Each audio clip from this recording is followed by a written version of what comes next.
حقیقی تو علامہ ہے۔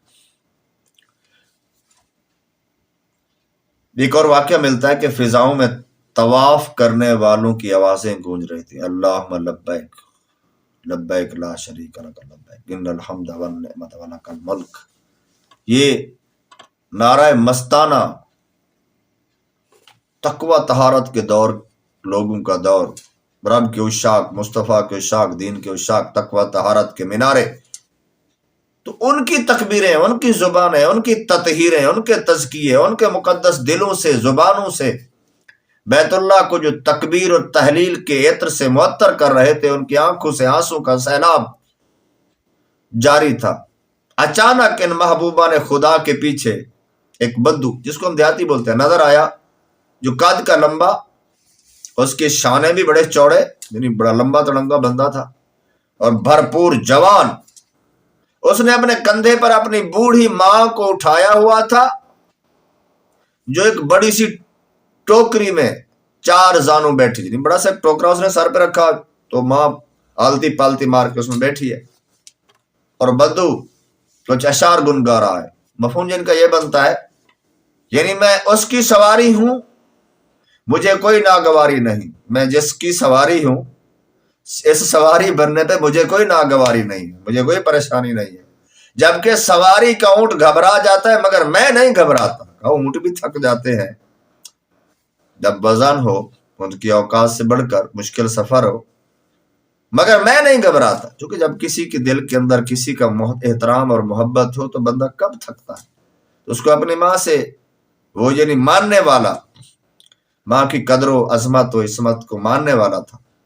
میری ماں نے مجھے پیٹ میں اٹھایا اور مجھے دودھ پلایا، وہ اس سے کہیں زیادہ کی حقدار ہے۔ پھر لبیک اللہم لبیک، پہلے ماں کے نام کے اشعار، پھر رب کی تعریف کے اشعار، پہلے ماں کے نام کا ترانہ منقبت، پھر رب کی عبادت کی منقبت۔ اور سننے والے اصحاب، حضرت عمر جیسی ہستی، حضرت علی جیسی ہستیاں بھی ساتھ، حضرت علی رضی اللہ تعالیٰ عنہ جو بیت اللہ کے ایک جانب حضرت عمر رضی اللہ عنہ کے ساتھ کھڑے تھے، یہ ساتھ کھڑے تھے، آج والے نہ کھیڑتے محفلیں رچائی ہوئی ہیں، اسی پہ وہ 1.5 2 3 لاکھ کھاتے ہیں، جب تک عمر کو وہ بھونکے نہ تو ان کا دین مکمل نہیں ہوتا۔ تو یہاں ساتھ کھڑے ہیں وہ، اس واقعے کے اندر جو بات میں آپ سے عرض کر رہا ہوں، اور طواف کرنے والوں کو دیکھ رہے ہیں۔ فرمایا اے ابو حفظ، حضرت علی نے، یہ عرب کے اندر محبت کے لیے نا، جب بھی کسی کو پکارا جاتا ہے صحابہ کے اندر، اس کی کنیت سے پکارا جاتا ہے۔ حضرت عمر کی چونکہ کنیت ابو حفظ ہے، حضرت عمر رضی اللہ عنہ کی کنیت ہے، کہا کہ ہم بھی طواف کریں تاکہ ہم سب پر رحمت خداوندی کا نزول ہو، ہم بھی طواف کریں۔ وہ دونوں حضرت علی، حضرت عمر رضی اللہ، اس دیہاتی کے پیچھے پیچھے طواف کرنا۔ اچھا دیکھیں، ایک شہنشاہ ولایت، بعد کا وہ بھی خلیفہ، اور علم و طہارت میں حضرت علی با کمال، پھر اہل بیت اعظام، پھر 5 تن پاک، ان کا فرد خاص، پھر شیر خدا، پھر قاضی القضاء حضرت عمر کے دور میں بالخصوص کا وقت کا خلیفہ، اور اس کے ساتھ یہ کائنات کی مقدس ہستی، یہ بھی دونوں مقدس ہستیاں طیب الطاہرین، اس کے پیچھے طواف کرنے لگے۔ تو حضرت علی بن ابی طالب رضی اللہ تعالیٰ عنہ کرم اللہ وجہ الکریم اس بدو کو جواب دینے لگے، ان تبرہ فاللہ اشکر یجزی کا بالقلیل الاکثر، اگر تو اس کے ساتھ نیکی کرتا ہے تو اللہ کا شکر ادا کر، اللہ تجھے تھوڑے عمل پر زیادہ اجر دے گا۔ کہا کہ تو باقی باتیں کہہ رہا ہے وہ ٹھیک، مگر اس پہ کہا مولا اس محنت کرنے کا، ماں کی خدمت کرنے کا تو انہیں موقع دیا، تیرا شکر ہے، یہ بھی ساتھ پڑھ۔ حضرت علی نے اس کو ایک لقمہ دیا، بات کی ساتھ۔ فساحت علی کمال ہے، تو اس پہ اللہ تمہیں اجر دے گا۔ تو دیکھیں اس بات کے اندر ان لوگوں کی عاجزی، اور خاص کر حضرت عمر کا خلیفہ وقت ہونا، پھر اس بدو کے پیچھے طواف کا موقع ہے تو چل رہا ہے۔ ایک ہی صف میں کھڑے ہو گئے محمود و ایاز، نہ کوئی بندہ رہا نہ کوئی بندہ نواز۔ رب کے گھر میں کیسی؟ مدینہ منورہ میں ایک اور کمال کا واقعہ ملتا ہے۔ اس واقعے کو میں جب بھی پڑھتا ہوں نا، اللہ تعالی کی عظمت والی بارگاہ سے التجا ہے کہ مالک میرے اندر کی گندگیاں دھو دے، ہم سب کی دھو دے، کیونکہ یہ واقعہ ایسا پاکیزہ ہے۔ حضرت عمر کے دور میں مدینہ منورہ کے اندر ایک نوجوان حضرت عمر کے پیچھے نماز پڑھنے آتا تھا۔ تقوی و طہارت جیسے پیچھے صحابہ کی صفت ہے نا، ان کے چہروں سے جھلکتا تھا، سیماہم فی وجوہہم من اثر السجود، تو یہ اس کے چہرے سے تقوی طہارت ٹپکتا تھا، اور بڑی خشوع و خضوع کے ساتھ آ کے نماز پڑھتا تھا۔ تو اکثر وہ مسجد میں رہتا، تراہم رکعا سجدا، اس کی وہ تفسیر لگتا تھا، اور میرے مصطفیٰ صلی اللہ علیہ وسلم کے احادیث صحابہ سے سنتا، ان کو یاد کرتا۔ اس کا ایک بوڑھا باپ تھا، یعنی اس کا باپ تھا، بوڑھا تھا، تو یہ جب یہ نوجوان عشاء کی نماز سے فارغ ہوتا، سارا دن مسجد میں رہتا، تو پھر عشاء پڑھنے کے بعد علم دین بھی سیکھتا رہتا، تو عشاء پڑھنے کے بعد پھر یہ اپنے باپ کے پاس چلا جاتا۔ راستے میں ایک عورت اس پہ فریفتہ ہو گئی۔ ویسے نوجوان جب وہاں سے گزرتا تو وہ اس عورت کو بار بار اپنی طرف بلاتی، تو بار بار جب اس نے بلایا تو ایک دن اس نوجوان نے چند قدم ادھر اٹھائے، بہک گیا، انسان ہے۔ جب اس کے گھر میں داخل ہونے لگا، اس کے گھر کے قریب سے چند قدم، تو اللہ تعالی کا فرمان، یعنی قرآن کی ایک آیت اس کے دل کے اندر ایسے جھماکے کی طرح اس نے روشنی ڈالی۔ اور قرآن کی آیت کیا تھی؟ ان الذین اتقوا اذا مسهم طائف من الشیطان تذکروا فاذا هم مبصرون، سورۃ الاعراف کی آیت نمبر 2 سے۔ مفہوم کیا بنتا ہے؟ جو لوگ اللہ سے ڈرتے ہیں، جو متقی ہیں، جب ان کو شیطان کی طرف سے کوئی وسوسہ، کوئی خیال ان کے اندر غلبہ پانے ڈالتا ہے، تو تذکروا، تو ان کے ایمان کی آنکھ، ضمیر کی آنکھ، ہدایت کی آنکھ، شعور کی آنکھ فوراً کھل جاتی ہے۔ جب شیطان کا وسوسہ دل کے اندر، جیسے کسی کو خطرہ محسوس ہوتا ہے نا، تو اس کے اعصاب فوراً ٹینشن میں آ جاتے ہیں، پوری توجہ سے وہ خطرے کو بھانپنا شروع کر دیتا ہے۔ تو یہی بات اس آیت کے اندر ہے کہ جب شیطان کی طرف سے اہل ایمان کو اندر کوئی وہ فتنہ ڈالنا چاہتا ہے، تو اس کے ایمان کی جو وہ صفت ہے، وہ اس کے شعور کو اجاگر کر دیتی ہے۔ کیا کر رہا ہے؟ فیضا ہم مبصرون، اس کی بصیرت کی آنکھیں کھل جاتی، تذکروا فیضا ہم مبصرون، وہ فوراً اس کو یاد لگ جاتا ہے، سو یکا جک اس کی آنکھ کھل جاتی، یعنی اس کو یاد آ جاتا ہے، اللہ کی یاد آ جاتی ہے، کیا کر رہا ہے یہ تو خدا کی نافرمانی۔ تو یہ آیت اس کے دل کے اندر، جب یہ آیت اس کے دل کے اندر آئی تو وہ خوف عزدی سے گرا اور بے ہوش ہو گیا۔ پڑا رہا کافی دیر، اس کے باپ نے اس کے انتظار کیا، جب زیادہ لیٹ ہوا تو اس کو ڈھونڈتے ہوئے چل پڑا، آیا تو راستے میں دیکھا وہ بے ہوش پڑا ہے، ابھی بے ہوش پڑا ہے۔ اس کو اٹھا کے گھر لے گئے،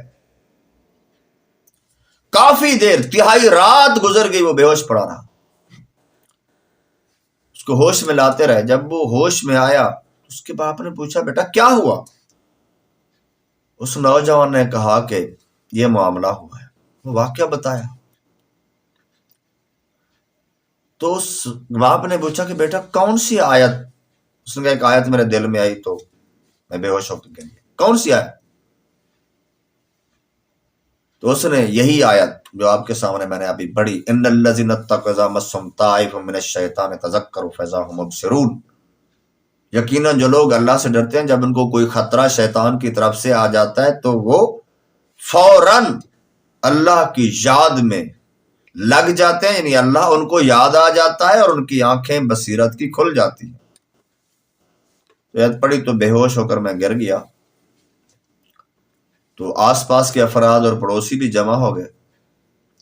دوبارہ اس نے باپ کو یہ آیت سنائی، پھر بے ہوش ہو گیا، اور جب اب بے ہوش ہوا تو جان ہی چلی گئی۔ اتنا اللہ کا ڈر! ایک نوجوان جب شہوت کا شباب ہوتا ہے،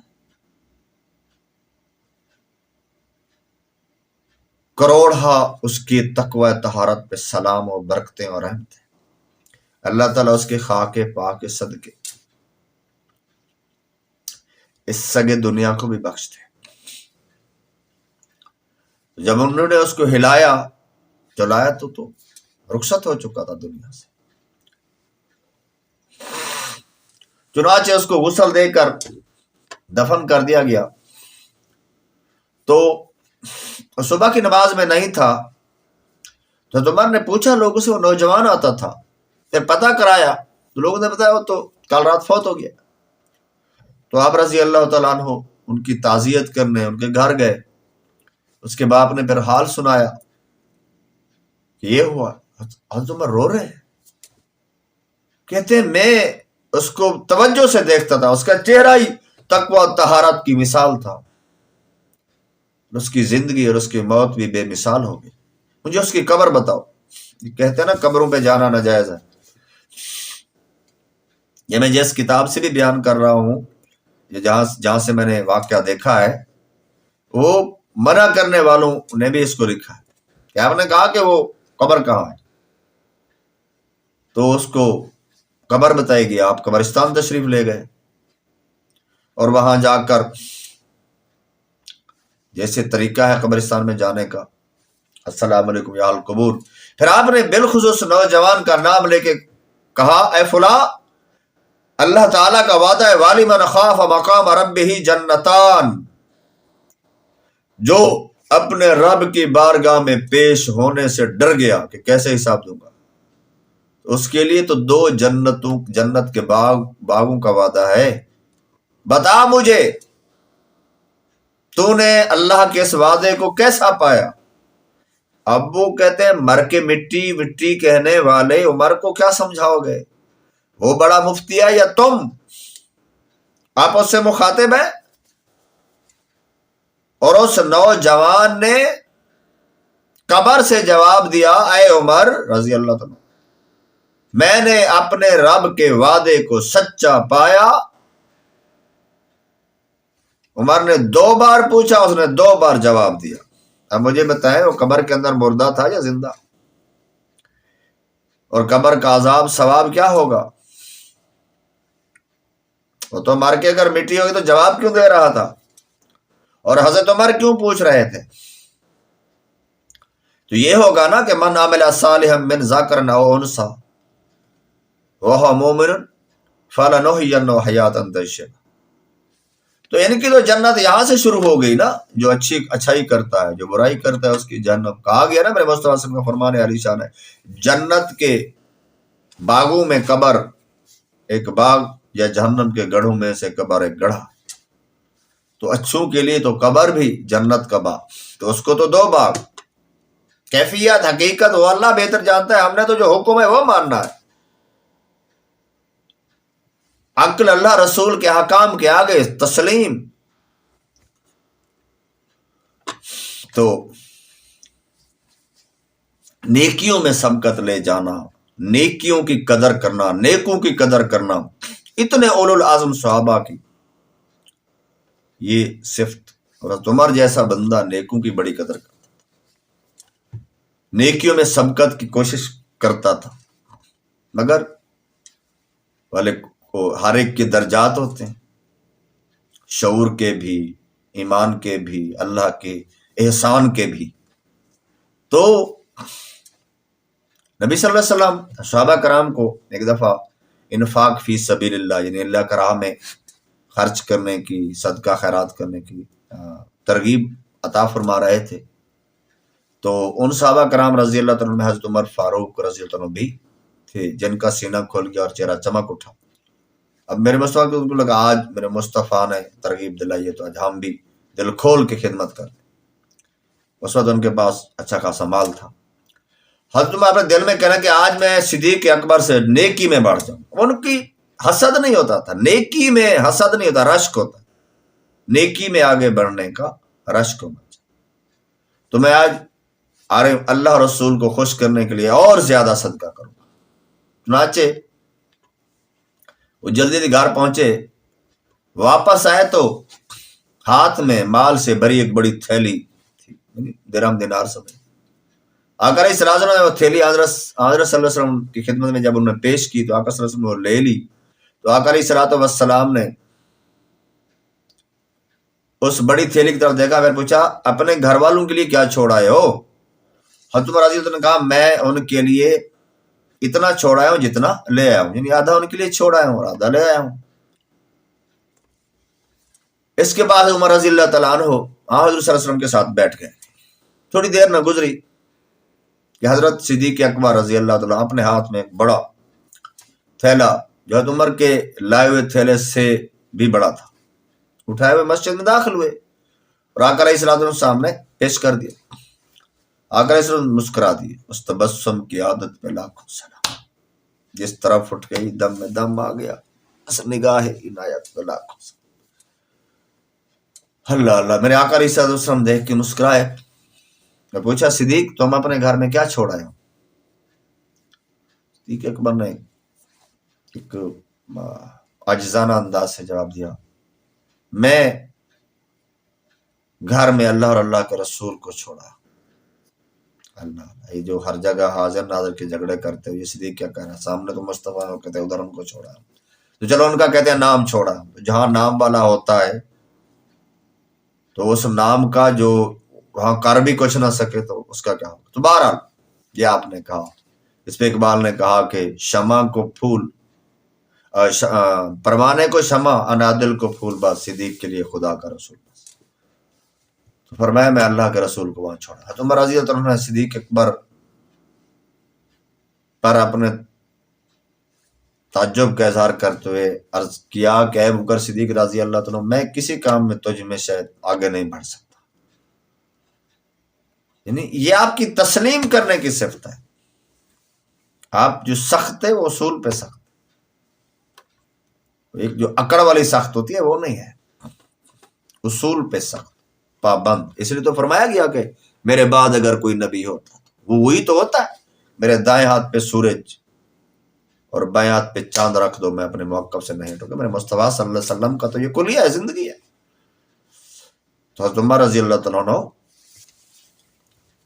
اصولوں پہ کاربند ہے.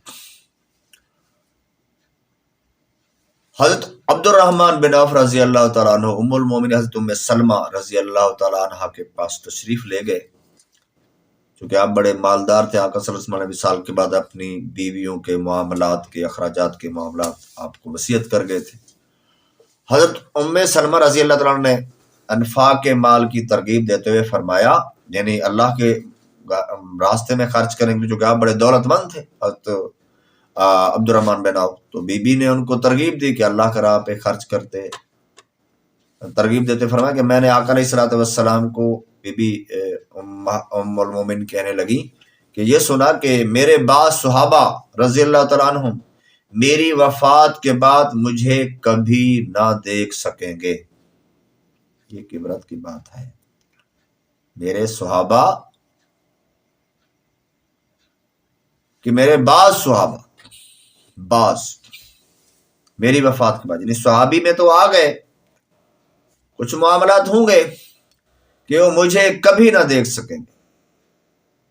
یعنی لوگوں کی نگاہ میں تو صحابہ ہے، پتہ نہیں ان کا کیا معاملہ. یعنی اس میں اتنی جمع ہے. آگے میں بھی چپ ہوں، آپ بھی چپ رہے.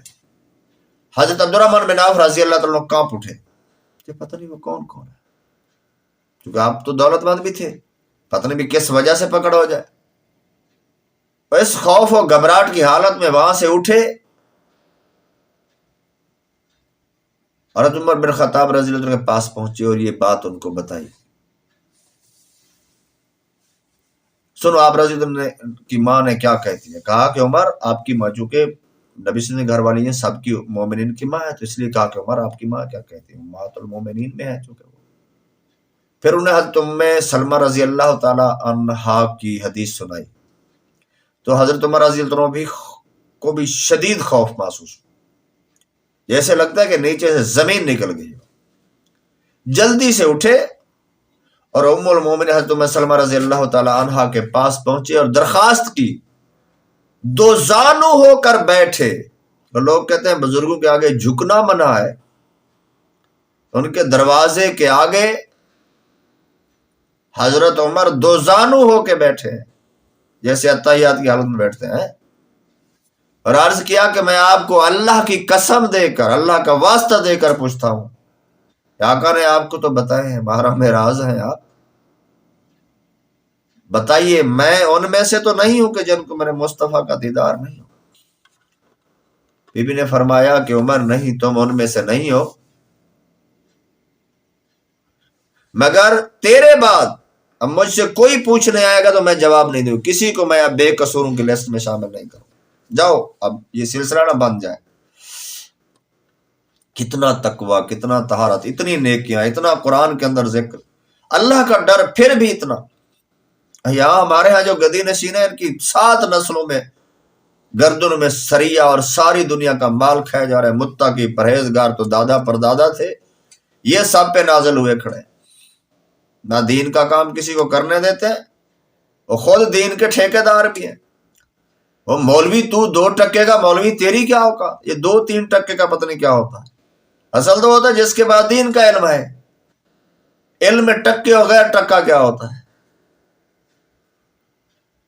تو بہرحال یہ ہو رہا ہے، یہ خاص کر ہم سنیوں کے اندر تو یہ مصیبت پڑ گئی، ان سے جان چھڑانا بھی مشکل ہو گیا، کیونکہ ایک تعداد ہے مداح سرا مولویوں کی، جن کو احمد رضا کو کسی نے کہا تھا نا کہ وہ فلاں دولت مند ہے، اس کا قصیدہ لکھ دیتے. اس نے کہا کہ کروں مدح اہل دول، رضا پڑے اس بلا میں میری بلا، میں ہوں گدا اپنے حبیب کا، میرا دین پارائے نہ نہیں. یہ روٹیوں کے ٹکڑوں پہ بکنے والا یہ دین نہیں ہے. وہ عاشق رسول تھے، وہ بڑے نعت خواں تھے، مگر ان کی کوئی ایک نعت نہیں ہے جس پہ انہوں نے ویلیں لی ہوں. انہی کے نعتوں پہ ویلوں پہ ویلیں لگے ہوئے ہیں. یہ بڑے عاشق رسول ہیں، نہ منہ پہ داڑھی، نہ سنت رسول، نہ دین کی کوئی خدمت، نہ ایک بندے کو نمازی بنایا. یہ اس دور کا حال ہے، اور یہی ان کی محفلوں میں ہوتے ہیں گدی نشینوں کے پاس، جنہوں نے داڑھی منڈوں کو، بے نمازوں کو، جیپ ریلیوں پہ ولیوں کی اولاد دوڑ رہی ہے، دین کا کام پتہ نہیں جو کر رہا ہے اس کو 2-3 ہزار دے کے، وہ بھی ان کی مدد سرائی. مسجد میں جو دین پڑھا رہا ہے اس کی کوئی قدر نہیں ہے. یہ جناب پیر صاحب نادل ہو رہے ہیں. یہ ہم سنیوں کے ہاں بڑا مسئلہ بن چکا. تو بہرحال انہوں نے کہا کہ وہاں تقوی کا یہ عالم تھا، اتنا کچھ ہونے کے باوجود ان کی اولاد آگے گدی نشین نہیں بنی. اللہ اللہ. ہاں، ایک اور واقعہ ملتا ہے کہ ایک جگہ لوگوں کا ایک ہجوم بیت اللہ میں جمع تھا اور طواف کر رہے تھے. تکبیر و تحلیل کی نداؤں سے، آوازوں سے، سسکیوں سے، آہوں سے، التجاؤں سے، انداز سے، بہتے آنسوں کے ساتھ، کانپتے لہجوں کے ساتھ، ڈری ہوئی آہوں کے ساتھ، التجاؤں کے ساتھ، لوگوں کا ایک ازدحام. ان کے درمیان میں حضرت عمر رضی اللہ تعالیٰ عنہ کی ایک جذام زدہ عورت پر نظر پڑ گئی کہ وہ بھی طواف کر رہی ہے. جذام ایک مرض ہوتی ہے پر جس کو برس بولتے ہیں. تو پہلے دور میں یہ بہت ہی بڑے بڑے جسم پہ پھوڑے ایسے لٹکے تو مسئلہ ہوتا ہے، بڑی کراہت آتی ہے. تو وہ عورت بھی طواف کر رہی ہے. حضرت عمر رضی اللہ تعالیٰ عنہ نے کہا کہ اے خدا کی بندی، لوگوں کو تکلیف نہ پہنچا، اگر تو اپنے گھر میں بیٹھتی تو زیادہ بہتر تھا. یعنی لوگ اس سے کعبے کی، جو کہ جیسے مسجد میں آداب ہوتے ہیں خوشبو میں جاؤ، یہ جو تیری اس تکلیف سے حجاج کو مسئلہ ہو رہا ہے۔ امیر المومنین کی اس بات پر اس عورت کو حیا آئی اور اپنے گھر میں جا کر بیٹھ گئی، حتیٰ کہ جب حضرت عمر رضی اللہ تعالیٰ کا انتقال ہو گیا تو ایک آدمی اس عورت کے پاس سے گزر ہوا تو اس نے کہا کہ جس نے تجھے طواف سے منع کیا تھا وہ تو فوت ہو گیا ہے، اب تم باہر نکلو۔ یعنی مکے کے غالباً قریب کی ہوگی۔ تو جب اس کو کہا گیا تو کہنے لگی بھلا یہ کیسے ممکن ہے کہ زندگی میں تو عمر کی اطاعت کروں اور مرنے کے بعد میں اس اللہ کے بندے کی نافرمانی کروں۔ دیکھیے ان کے دل کے اندر بھی نفرت کے بجائے ان کو لگا ایک مسئلہ ہے کہ تجھے ٹھیک ہے اللہ سے محبت ہے، مگر یہاں طواف کرنے والوں سے، چونکہ مسجد کہا گیا ہے کہ گھن والی چیزوں سے مسجد کو بتاؤ تو مسجد حرام ہے، تو آپ نے ان کو ایک مسئلہ سمجھایا اور وہ ان کو سمجھ آ گیا تو وہ مان گئی۔ تو مانا بھی اس طرح کہ پھر اس عورت کا اس نے ایسا مانا کہ وہ اپنے گھر ہی میں رہی حتیٰ کہ اس کا انتقال ہو گیا۔ تو یہ حضرت عمر کی نصیحت کا یہ بھی ایک کمال واقعہ ملتا ہے۔ آپ کی غیرت کے متعلق بھی ایک واقعہ ملتا ہے، کچھ وہ بھی عرض کر دیتے ہیں۔ پروکار باوقار باعزت عظمت انداز میں نبی صلی اللہ علیہ وسلم تشریف فرما تھے، آقا علیہ الصلوۃ والسلام۔ اللہ اللہ کیا وہ محفلیں ہوتی ہوں گی۔ آپ صلی اللہ علیہ وسلم کے مبارک ہونٹ سے اللہ تعالیٰ کی تسبیح و تقدیس کے کلمات جاری تھے، اور سینہ مبارکہ سے لبہائے اقدس سے پیارے آقا کی احادیث مبارکہ، چونکہ آپ کی ہر بات حدیث ہے، ایک بحر زخار، یعنی ایک جیسے سمندر کی لہریں اٹھتی ہیں، چونکہ آپ کا کلام بھی سرداروں کے کلام بھی سردار، سید الانبیاء کا کلام بھی سید، بحر زخار معجزان ہو رہا تھا۔ آپ صلی اللہ علیہ وسلم کے ارد گرد صحابہ کرام کی جماعت حلقہ بنائے بیٹھی تھی، چاروں طرف بیٹھے تھے کہ یکجا حضرت صلی اللہ علیہ وسلم نے اپنا خواب مبارک ذکر کرتے فرمایا، اور اسی اسنا میں دری اسنا کہ میں محو خواب تھا کہ میں نے اپنے آپ کو جنت میں دیکھا۔ اکثر مطلب میں نے خواب میں دیکھا کہ میں جنت میں ہوں۔ میں نے دیکھا کہ ایک عورت وہاں کے ایک محل کے پاس وضو کر رہی ہے، جنت کے محل کے پاس عورت وضو کر رہی ہے۔ میں نے پوچھا یہ محل کس کے لیے؟ بتایا گیا کہ عمر رضی اللہ تعالی عنہ کے لیے ہے۔ کیا بات ہے، صحابہ میں مصطفیٰ حضرت عمر کی شان بتا۔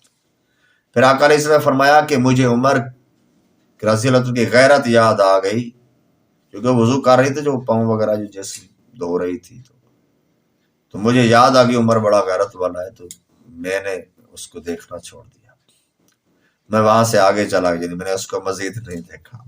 اللہ اللہ، میرے مصطفیٰ نے حضرت عمر کی اس بات کو اپریشیٹ کیا، آپ کی غیرت۔ آج کہتے ہیں یہ غیرت ویرت کیا ہوتی ہے؟ میرے مصطفیٰ جنت کے اندر خواب کے اندر فرما رہے ہیں کہ مجھے عمر کی غیرت یاد آئی تو میں نے اس کو مزید نہیں دیکھا، آگے چلا گیا۔ حضرت عمر بن خطاب رونے لگے، یہ عاجزی بڑھ جاتی تھی ان لوگوں کو، فضیلت سن کے بھی ڈر لگ جاتا تھا کہ کہیں یہ چھن نہ جائے، وہ جو اتنا مان گیا ہے وہ کہیں روٹ نہ جائے۔ راز کریں یا رسول اللہ کہ میں آپ کے مقابلے میں غیرت کروں گا، رسول اللہ آپ کے مقابلے تو سب ہے، کیونکہ آپ کی بیٹی بھی تو آقا صلی اللہ علیہ وسلم کے گھر میں، غیرت کروں گا۔ تو بہرحال یہ بھی آپ کی ایک فضیلت کی بات ہے، ایمان کی بات ہے، تقوی طہارت کی بات ہے، کمال کی بات ہے، عظمت کی بات ہے، میرے مصطفیٰ کے لبوں سے شان بتائی جا رہی ہے۔ حضرت عراق سے ایک اور واقعہ ملتا ہے کہ ایک وفد آیا، گرمی کا موسم تھا، اور عرب کا ریگستان، یعنی بڑے بڑے وہاں ٹیلے ہوتے ہیں، ریگستان عرب کی مشہور ہے۔ تو ادھر گرمی کا موسم ہو تو اوپر سے جیسے گرمی کہر برسا رہی ہے تو نیچے سے ٹیلے بھی تو آگ کی طرح جل رہے ہوتے ہیں.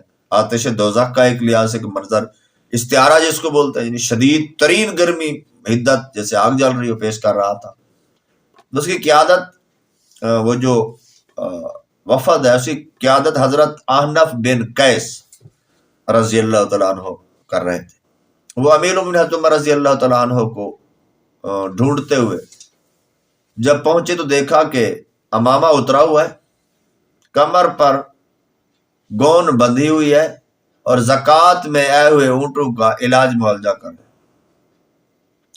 یہ آپ نے کپڑا بندھا ہوا ہے کمر پر، پگڑی مبارک نیچے رکھی ہوئی ہے، اور زکوٰۃ کے جو اونٹ آئے تھے ان کو کوئی زخم وغیرہ تھے، ان کو زخموں کو صاف کر رہے ہیں اور ان پہ وہ جو اس وقت میسر جو ان کو تھی وہ مرہم وغیرہ وہ دوائی لگا رہے. اب حضرت عمر رضی اللہ تعالیٰ عنہ کی نظر حضرت احنف رضی اللہ تعالیٰ پڑی تو فرمایا، اے احنف رضی اللہ تعالیٰ عنہ، کپڑے تبدیل کرو اور آؤ اس اونٹ کے علاج میں امیر المومن کے ساتھ ذرا تعاون کر دو. اس میں یتیموں، مسکینوں اور بیواؤں کا حق ہے، اس کی میں نے حفاظت کرنی ہے نا. یہ کس کا مال ہے؟ اب تو خزانے کے مالک جو ہوتے ہیں وہ ہیلی کاپٹر پہ آتے جاتے ہیں اور نعرہ ہوتا ہے مدینے کی ریاست اور غریبوں کے نام کا. یورپ میں پلنے والے ننگی عورتوں کے ساتھ ڈانس کرنے اور کھیلنے والے آ کے مدینے کا نام لیں گے تو اسی طرح لیں گے، اور دوسروں کو اگلے دن وہ کبھی مدینے میں بیٹھے رہتے ہیں، کبھی لندن میں بیٹھے ہیں. آج کل وہ یورپ کی ہواؤں میں اڑنے ہیں. یورپ جو پورا ننگا ہوتا ہے وہاں بیٹی سمیت پہنچا ہوا ہے تمہارا پہلے والا مجھے. کہا کہ اس میں یتیموں، مسکینوں اور یہ ان کا مال ہے، ان کی حفاظت میرے ذمہ ہے، میرا ہاتھ بٹاؤ. جو وفد کے ساتھ لوگ آئے ہوئے تھے ان میں سے کسی نے کہا، امیر المومنین اللہ تعالیٰ آپ پہ کرم فرمائے، آپ اپنے کسی غلام کو حکم فرما دیتے. ایسے ہر جگہ ہوتے ہیں نوکر چاکر جیسے آج کل ہوتا ہے، وہ یہ کام کر دیتا. حضرت رضی اللہ تعالیٰ نے عاجزی کے انداز میں فرمایا کہ بھلا مجھ سے بڑا غلام بھی کوئی ہوگا؟ یہ غلام کون سا ہے؟ فاتبعونی یحببکم اللہ، میں غلام مصطفیٰ ہوں، غلامی رسول میں موت بھی قبول ہے. یہ نعرے کھانے لگانے والے نہیں. کہا مجھ سے بڑا غلام کون ہوگا؟ یہ غلامی کیا تھی؟ پوری امت کی ذمہ داری کا بھار. کہتے ہیں نا مخدوم الامت خادم الامت، جو قوم کا مخدوم اصل میں وہی ہوتا ہے جو قوم کا حقیقی خادم ہوتا ہے. یہ یہاں فٹ آتا ہے. یہ آج جو مخدوم پھرتے ہیں نا، یہ مخدوم کہلاتے تکبر کی خاطر، فلاں مخدوم فلاں مخدوم فلاں مخدوم. اور تکبر رائی کے دانے کے برابر بھی ہو تو بننا جنت میں نہیں جائے گا. یہ بڑے بڑے مخدوم لکھنے سے ان کو کچھ نہیں ہوتا، یا خان یا ملک، پتہ نہیں کیا، اگر تکبر کی وجہ سے. ایک تعارف ہے تو پھر اور بات. ایک اور واقعہ آپ کا ملتا ہے کہ چلچلاتی دھوپ میں حضرت عمر رضی اللہ تعالیٰ عنہ مدینہ منورہ سے باہر گئے ہوئے تھے. سر مبارک پر اپنی چادر رکھی ہوئی تھی، بھی سایہ کی ہوا تھا. ایک غلام گدھے پر سوار ہوئے آپ رضی اللہ عنہ کے پاس سے گزرا. ایک بندہ غلام ٹائپ تھا، اپنے گدھے پہ سوار آپ کے قریب سے گزرا تو آپ رضی اللہ عنہ نے کہا کہ اے غلام، مجھے بھی اپنے ساتھ گرمی ہے تھوڑا سوار کر لو.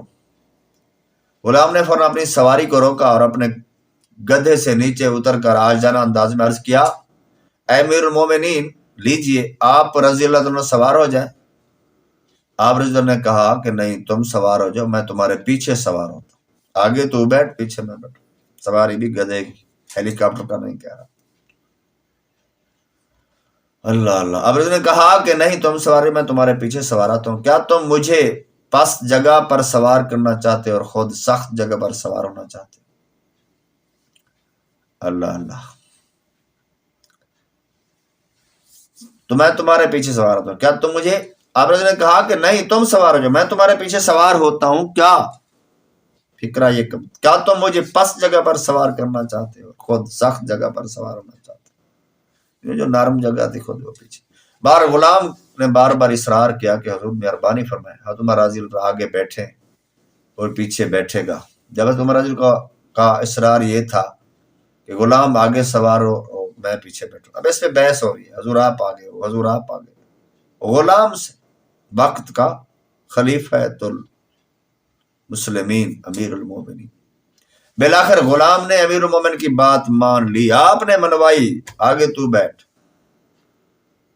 اور یوں حضرت عمر رضی اللہ عنہ مدینہ منورہ میں اس غلام کے پیچھے بیٹھے ہوئے داخل ہوئے، اور کائنات کا سورج آسمان یہ منظر دیکھ رہا تھا۔ کب دیکھا ہوگا ایسا؟ یہ نبی علیہ الصلوۃ والسلام کی ایسی فرما برداری اور عاجزی اور کمال جو انبیاء میں تھا، یہ ان لوگوں میں ودیعت ہو گیا۔ یہ ہوتی ہے سچی تابع داری۔ ایسے ہی ایک دن حضرت عمر رضی اللہ تعالی عنہ کے بیٹے حضرت عمر رضی اللہ کے پاس آئے، اور بالوں میں کنگھی کی ہوئی تھی، اور بڑا جو اس وقت میسر تھا اچھا لباس زیب تن کیا ہوا تھا۔ تو اس کی جب یہ آپ نے تعیش پسندی لگی آپ کو نا، یہ جو یعنی خود پرستی لگی بھی، خود پہ بڑی توجہ میرا بیٹا دے رہا ہے، تو آپ نے اپنے بیٹے کو درے سے مرنا شروع کر دیا، اتنا مارا کہ وہ رونے لگا۔ حضرت حفصہ رضی اللہ تعالیٰ عنہ نے کہا کہ آپ نے اسے کیوں مارا؟ آپ رضی اللہ تعالی عنہ نے فرمایا کہ میں نے اس کو دیکھا کہ یہ خود پسندی میں مبتلا ہے۔ آج ہمارا درزی کون سا ہے، ہمارا سٹائل کون سا ہے، چل کیا رہا ہے، فیشن کون سا چل رہا ہے، یہ خود پسندی نہیں تو اور کیا ہے؟ وہ ان کو بھاتی نہیں تھی، اولاد کے اندر بھی نہیں بھاتی تھی، تو خود کے اندر کا فرمایا کہ اس کو خود پسندی، یہ پہلی بیماری اس کو لگ گئی ہے نفس پرستی کی۔ پھر یہ نفس اس کو کہاں لے جائے گا؟ میں نے چاہا کہ سب کے سامنے اس کو ذلیل کروں تاکہ اس کا نفس ذلیل ہو، اور یہ اس مصیبت سے بچ جائے کہ نفس کی پکڑ میں، نفس کی گرفت میں نہ۔ تقوی طہارت والے لوگ تھے۔ تو سمجھانے کے لیے مار نہیں پیار، استاد کو ذلیل اسٹوڈنٹ کر رہے ہیں، باہر لکھا ہے مار نہیں پیار، کرو تو اس استاد کو کر دو۔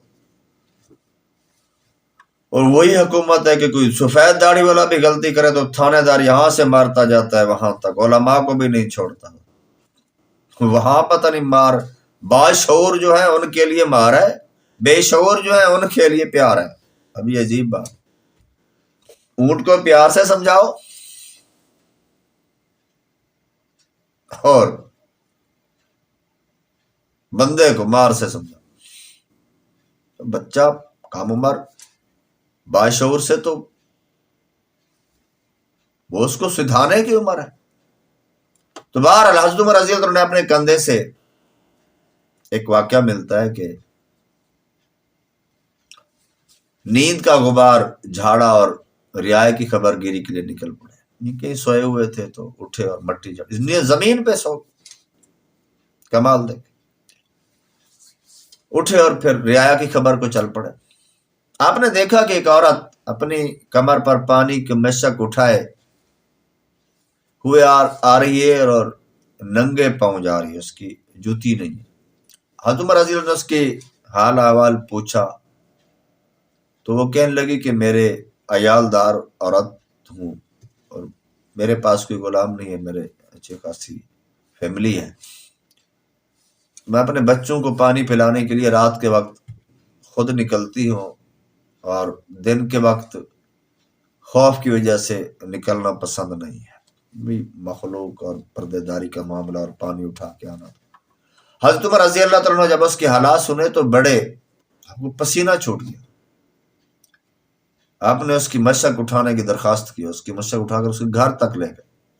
پھر فرمایا تم صبح کے وقت عمر کے پاس آنا اور اس کو اپنا مسئلہ بتانا، وہ کسی خادم کا انتظام کر دے گا۔ وہ کہنے لگی میں ان تک نہیں پہنچ سکتی۔ حضرت عمر نے فرمایا تمہیں انشاءاللہ وہ مل جائیں گے۔ تم آنا ضرور وہ مل جائیں گے. اب اس کو بتا دیں میں خلیفہ وقت ہوں، میں عمر ہوں. چنانچہ وہ عورت صبح کے وقت آپ کے گھر کے پاس پہنچی تو دیکھا تو عمر تو وہیں کھڑے ہیں. اس عورت عمر رضی اللہ عنہ کو پہچان لیا، بھاگ گئی. حضرت عمر رضی اللہ عنہ اس کے لیے خادم اور نفقہ یعنی کھانے پینے کی چیزوں کا حکم دیا، اور اس کے چلے جانے کے بعد غلام بھی بھیج دیا اور مال بھی بھیج دیا. یہ قصے لگتے ہیں مگر سچ ہے. ایسے لوگ بھی گزرے ہیں اور ایسے بدبخت بھی ہیں جو ان کو بھی معاف نہیں کرتے. کچھ منافقین نے مسلمانوں کے اندر تفرقہ ڈالنے کے لیے وہ ڈال گئے تفرقے کی گھڑتوری بہتے ہیں کہ عمر نے گھر جلا دیا، یہ کر دیا، وہ کر دیا. ایسے فتنے ڈالے گئے کہ عثمان جیسی ہستی کی شہادت ہو گئی. تو عمر پہ اعتراض، صدیق اکبر پہ اعتراض، آج تک امت تقسیم ہے. اور کچھ کام پھر تفرقے کو بڑھانے کے لیے، بڑھا چڑھا کے بیان کرنے کے لیے لاکھوں لاکھ لے کے جو گاتے ہیں نا، یہ گانے والے منافقین نے ڈالا ہوا ہے. امیر المومنین عمر رضی اللہ تعالیٰ کے پاس سے کہیں سے بہت سے کپڑے آئے تو آپ نے لوگوں میں وہ کپڑے تقسیم کر دیے. ہر آدمی کو کپڑا ملا. یہ معروف آپ کا ایک واقعہ ہے. آپ رضی اللہ ممبر پر جلوہ فروز تھے تو آپ کے بدن پر کپڑوں کا جو کپڑا تھا، وہ جو کپڑا جتنا کسی کو ملا تو ایک کپڑے سے قمیص نہیں بنتی تھی، اگر آپ نے پوری قمیص پہنی ہوئی تھی. تو آپ رضی اللہ نے فرمایا لوگوں میری بات سنو. حضرت سلمان رضی اللہ نے کہا کہ ہم نہ آپ کی بات سنتے ہیں نہ مانتے ہیں. نہیں، وہ جو غریب ترین صحابہ میں شمار، غلام آزاد، کہتے ہیں عمر سے کوئی بول نہیں سکتا تھا. ارے حق بات کرنا سب کو حق تھا، صحابہ نہیں ڈرتے تھے. صحابہ نہیں ڈرتے تو کیا علی ڈرتے تھے؟ پھر یہ سب کچھ ہوتا رہا اور علی ڈرتے رہے. کمال بات. جو کچھ لوگ الزام لگاتے. ہر آدمی کو کپڑا ملا. پھر آپ رضی اللہ ممبر پر جلوہ فروز ہوئے تو حضرت مسلمان فتح ہم نہ آپ کی بات سنتے ہیں نہ مانتے ہیں. اور عمر نے حیران ہو کر پوچھا کہ اے ابو عبداللہ، ان کی کنیت تھی، کیا ہوا؟ انہوں نے کہا آپ نے ہم میں تو ایک ایک کپڑا تقسیم کیا اور اپنی ذات کے لیے 2 کپڑے رکھے. حضرت عمر رضی نے فرمایا کہ اے ابو عبداللہ جلدی نہ کرو، پہلے میری بات تو سنو. پھر آواز دی اپنے بیٹے کو. ان کے حضرت عمر کا بیٹے کا نام بھی عبداللہ ہے. اے عبداللہ بن عمر ادھر آؤ. ابن عمر رضی اللہ تعالیٰ عنہ حاضر ہو گئے. عبداللہ بن عمر تو امیر المومنین میں حاضر ہوں. فرمایا کہ حضرت عمر نے فرمایا کہ میں تجھے خدا کی قسم دے کر پوچھتا ہوں کہ جو کپڑا میں نے پہنا ہوا ہے کیا یہ تیرا کپڑا ہے؟ انہوں نے کہا جی ہاں یہ میرا ہے. حضرت سلمان فارسی نے فرمایا ہاں اب ہم آپ کی بات سنیں گے اور اطاعت بھی کریں. یعنی جو ایک قمیص کے کپڑے پہ اوپر نیچے ہونے پہ بگڑ جاتے تھے، وہ کیسے ہو سکتا ہے کہ جناب یہ کر دیا عمر نے، یہ کر دیا صدیق نے، صحابہ چپ ہے. یہ منافقین آقا کے دور میں تو آقا کو جو اللہ نے علم دیا تھا اس کے وحی کے علم سے ان کو کہہ دیا تھا. بعد میں تو ان کو یہ بھی نہیں کہا جا سکتا. یہ ان کے پھیلائے ہوئے پروپیگنڈے تھے جس سے آج تک امت مشکل میں ہے. حضرت ایک اور واقعہ ملتا ہے کہ یزید بن ابی سفیان یہ امیر معاویہ کے بھائی ہیں، تو کہ متعلق یہ افواہیں گردش کرنے لگی کہ وہ بڑے طرح طرح کے کھانے تناول کرتے ہیں، یعنی کھانے کے بڑے شوقین ہیں. اور یہ خبر یثرب کے تمام اطراف میں پھیل گئی. مدینہ کا پہلا نام یثرب ہے، اس نام سے پھیل گئی. اور یہ امیر المومنین کو بھی اس بات کا علم ہوا، یعنی آپ تک بھی بات پہنچی. تو آپ رضی اللہ نے اپنے ایک غلام یرفا سے کہا کہ جب تجھے پتہ چلے وہ کھانے میں موجود ہے تو مجھے بتا دینا. چنانچہ جب یزید بن ابی سفیان کھانا کھانے کے لیے بیٹھے تو غلام نے آپ کو اطلاع کر دی، اس کی ڈیوٹی تھی. آپ عمر رضی اللہ عنہ فوراً تشریف لائے اور سلام کر کے اجازت طلب کی. اجازت ملی تو اندر تشریف لے کر ان کے قریب بیٹھ گئے. تھوڑی دیر کے بعد سرید اور گوشت آیا. سرید شوربے کے اندر جو روٹی کے ٹکڑے ڈالے جاتے ہیں، وہ ایک کھانا ہے خاص قسم کا، عرب میں شروع میں ہوتا تھا. حضرت عمر رضی اللہ نے بھی ان کے ساتھ تناول کیا. پھر بھونا ہوا گوشت آیا. تو یزید نے اپنا ہاتھ بڑھایا، یعنی یزید بن ابو سفیان کی بات کر رہا ہوں، یزید بن معاویہ کی بات نہیں کر رہا۔ پھر بھنا ہوا گوشت آیا تو یزید نے اپنا ہاتھ بڑھایا تو حضرت عمر رضی اللہ عنہ نے روک دیا، اس کے ہاتھ کو پکڑ دیا اور ڈانٹ کر کہا کہ تجھے خدا کا خوف نہیں ہے؟ اے یزید بن ابو سفیان رضی اللہ عنہ، کیا کھانا کھا لینے کے بعد پھر دوبارہ کھاؤ گے؟ اللہ اللہ، اس ذات کی قسم جس کے قبضہ قدرت میں عمر کی جان ہے، اگر تم لوگوں کے طریقہ کے خلاف چلو گے تو وہ بھی تمہارے طریقے کے خلاف ہی چلیں گے، یعنی ایک رسم تم ڈال جاؤ گے پھر اگلے اس سے اور آگے بڑھیں گے، یعنی آپ نے اس کو منع کر دیا۔ اس حد تک لوگوں کے تقوی طہارت پہ نظر رکھنا، اپنے بیٹے تک کی خود پسندی محسوس ہو تو اس پہ اتنی سختی کرنا، اور یہ عرب کے بڑے بڑے سرداروں میں شمار جن کے ہاں چلتی تھی۔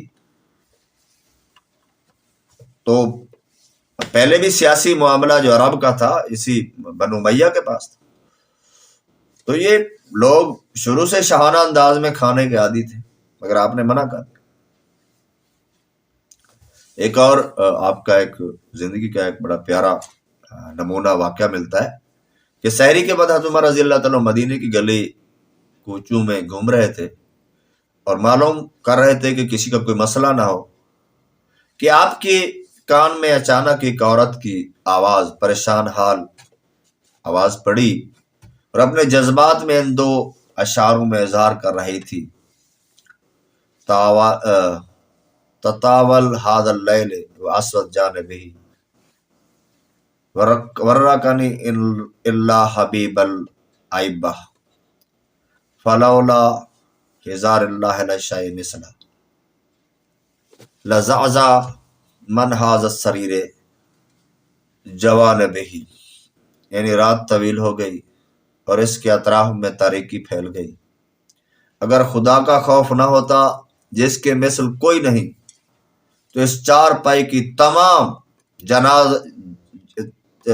چاروں جانب سے زور سے ہلا دی جاتی، اس چار پائی کی تمام جوانب یعنی چاروں اس کے وہ اس کے جو پائے ہیں ان کو ہلا دیا جاتا اگر رب کا خوف نہ ہوتا۔ یہ شعر پڑھ رہی تھی جوان عورت، ان دو شعروں نے حضرت عمر پر بڑا اثر کیا، اس عورت سے اجازت لی، پھر تشریف لا کر پوچھا کہ تو کیوں پریشان ہے، یعنی اس طرح کے غمگین اشعار کیوں پڑھ رہی ہے؟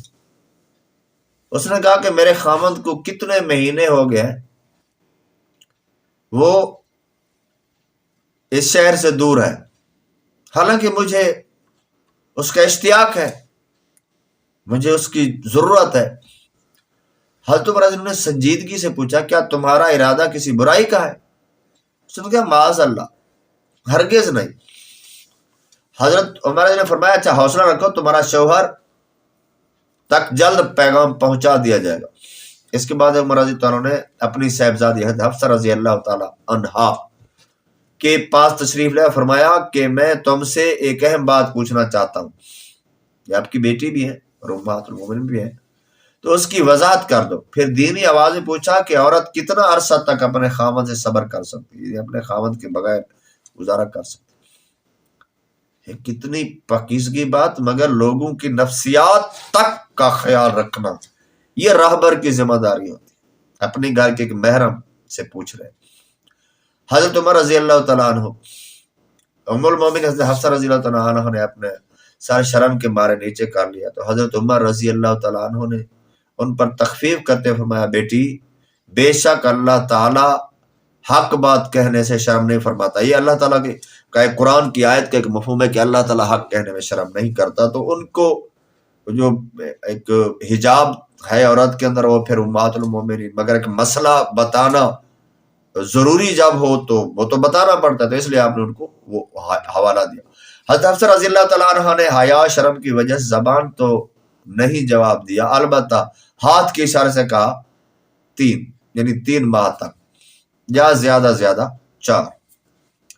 چنانچہ حضرت عمر نے پھر یہ فرمان جاری کر دیا کہ کوئی لشکری یعنی کوئی فوجی جو اس وقت بھرتی کا سلسلہ آپ نے شروع کر دیا تھا 3 ماہ سے زیادہ وہ باہر نہ رہے، اپنے گھر آ جائے۔ ایک ایک بات آپ کی کمال کی ہے، جو بھی جس کا مسئلہ لگا چھوٹے بڑے کو نہیں دیکھا، بچے کا لگا تو وظیفہ جاری ہو گیا، غریب کا لگا تو غلام دے دیا، وہ مال آ گیا بیت المال کا تو اونٹوں کو زخم ٹھیک کر، عبادت کا وقت آیا تو راتیں دھم گئی، متقی لڑکے کا سونا تو قبروں پہ پہنچ گئے۔ کیسے لوگ تھے، کیا کمال ہے، ایمان ہے۔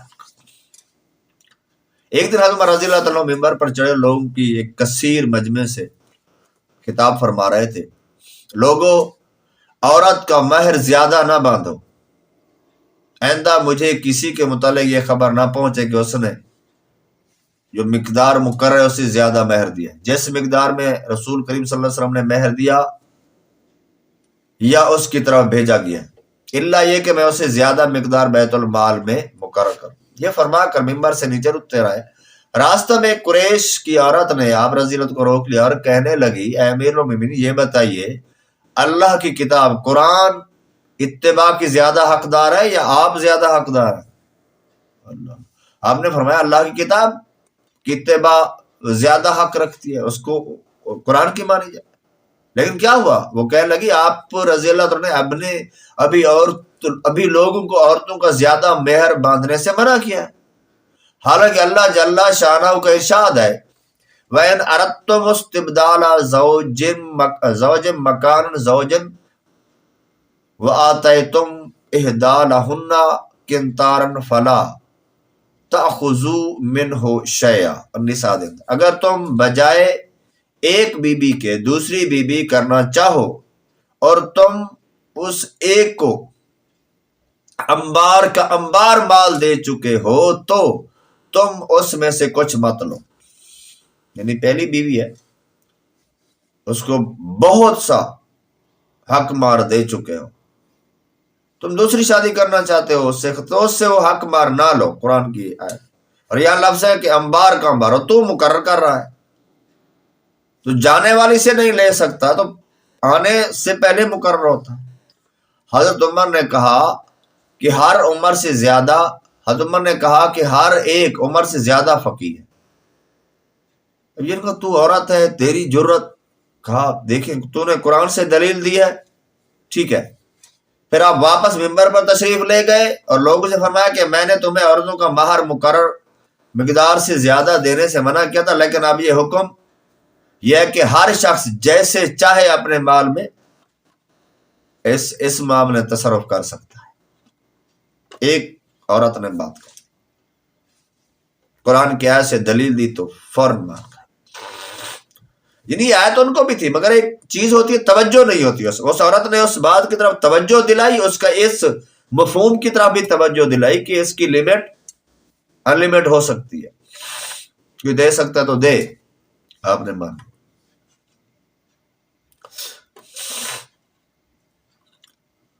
نبی کریم صلی اللہ علیہ وسلم ایک غزوہ میں تشریف لے گئے اور جب وہاں سے فتح حاصل ہوئی تو واپس لوٹے تو ایک سیاہ فام بچی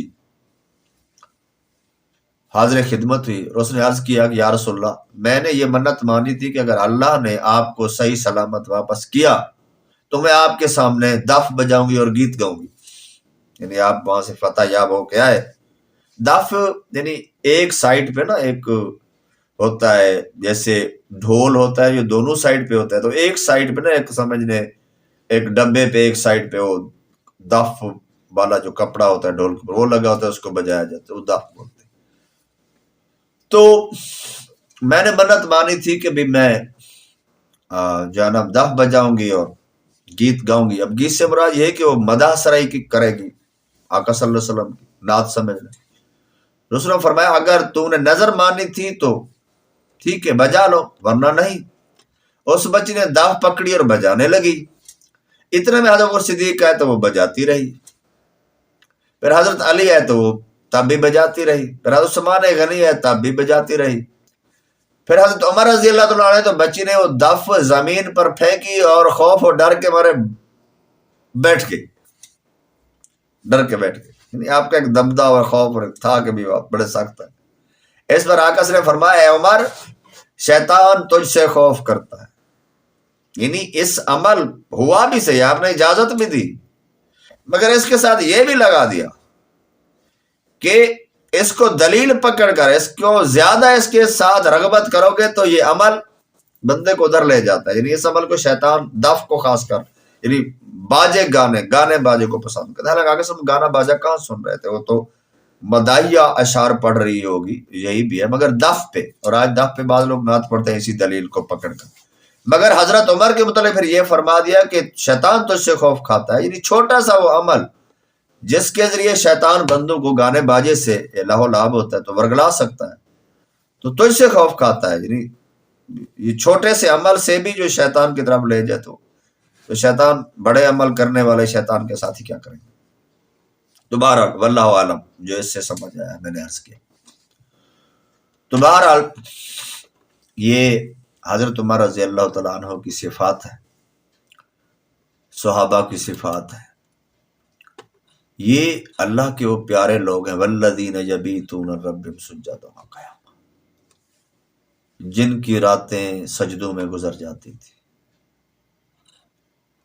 جو چلتے تھے. عباد الرحمن الذین یمشون علی الارض ہونا واذا خاطبهم الجاہلون قالوا سلاما. یہ اللہ کے خدائے رحمان کے مقبول بندے جو زمین پر آہستگی سے چلتے ہیں، اور جب ان سے جاہل یعنی اکھڑ مزاج لوگ کوئی ناپسندیدہ گفتگو کرنا چاہتے ہیں تو ان کو سلام متارکت، بس ایسے سلام کیا اور چلیں گے. اور والذین یبیتون ربہم سجدا وقیاما، اللہ تعالیٰ نے جو صفات بتائی اپنے نیک بندوں کی، تو صحابہ تو سب سے پہلے اس میں شامل ہوتے. یہ صحابہ کی شان تھی. تو والذین یقولون ربنا اصرف عنا عذاب جہنم ان عذابها کان غراما. اور یہ وہ لوگ ہیں ان کی دعا کیا ہوتی ہے؟ ہما وقت حضور باری تعالیٰ میں یہ عرض گزار رہے تھے، ہما وقت یعنی ہر وقت استغفار کی یہ تسبیح کیا ہے، کیا کہتے ہیں؟ اے ہمارے رب تو ہم کو دوزخ کے عذاب سے بچا. یعنی اتنی نیکیاں، اتنا تقوی، اتنا طہارت، اتنے کے باوجود بھی ان کو جہنم کا ڈر تھا. عشرہ مبشرہ ہونے کے بعد جہنم کا ڈر تھا. آج جس کو سمجھانے لوگوں کہتا ہے یار کیوں ڈراتا ہے اتنا، ہم رسول اللہ کے، جنت رسول اللہ کی. تو صحابہ کو یہ پتہ نہیں تھا.